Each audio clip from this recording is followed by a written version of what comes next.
Negara bagian Colorado, Amerika Serikat terdapat sebuah taman nasional yang menjadi simbol keindahan dan konservasi alam, yaitu Rocky Mountain National Park.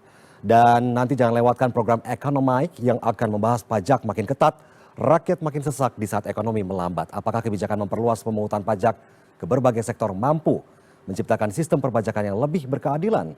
Simak dialognya pada pukul 8:30 malam ini. Informasinya sekaligus mengakhiri Prime News malam hari ini. Saya Victor Pangaribuan pamit, selamat malam. Sampai jumpa.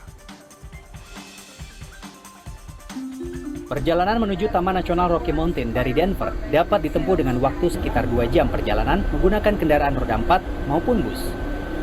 Tiba di lokasi, pengunjung akan disuguhi pergantian lanskap dari dataran rendah menuju pegunungan alpin yang memanjakan mata.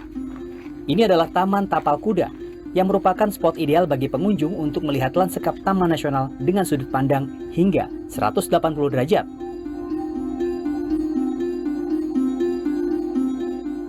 Taman Nasional ini resmi dibuka pada tahun 1915 dan sejak itu menjadi simbol konservasi alam di Amerika Serikat.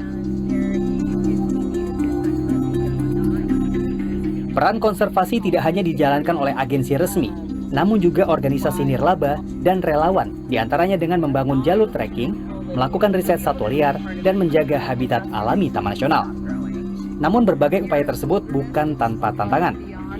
So there are a lot of pressures from air pollution to heavy visitation, but that's also the opportunity is that we have a lot of universities nearby that are interested in doing research here, volunteers that want to come in to protect this place. So it's a challenge and an opportunity to have a park so close to an urban area. Yeah, it's so special because the Continental Divide runs straight through here, and so you start down low in the mountainous areas and then you come up here to this high alpine tundra. Over 14,000 feet in elevation above tree line, and you can see glaciers and you can see protected and endangered species that don't really have much habitat to live in other than here. Selain Taman Tapal Kuda, pengunjung bisa menikmati lanskap di zona yang lebih tinggi untuk menikmati pemandangan tundra. Jumlah pengunjung yang datang ke Taman Nasional ini dalam 1 tahun bisa mencapai 4,5 juta orang. Mereka tidak hanya datang untuk keindahan panorama, namun juga pengalaman melihat satwa liar mungil seperti marmot dan pika.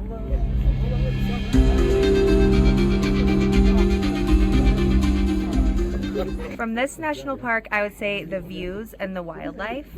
This is our second time here.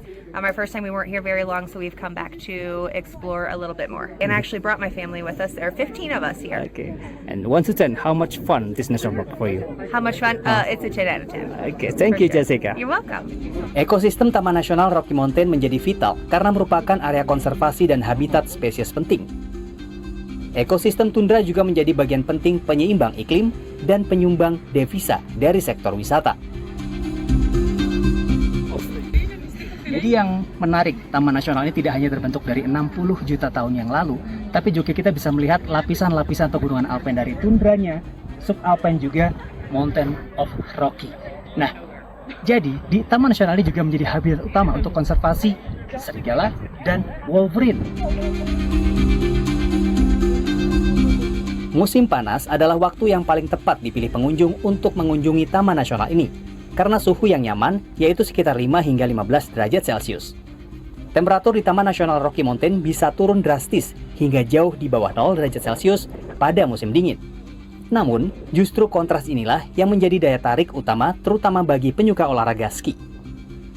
Yogi Tujuliarto, Colorado, Amerika Serikat.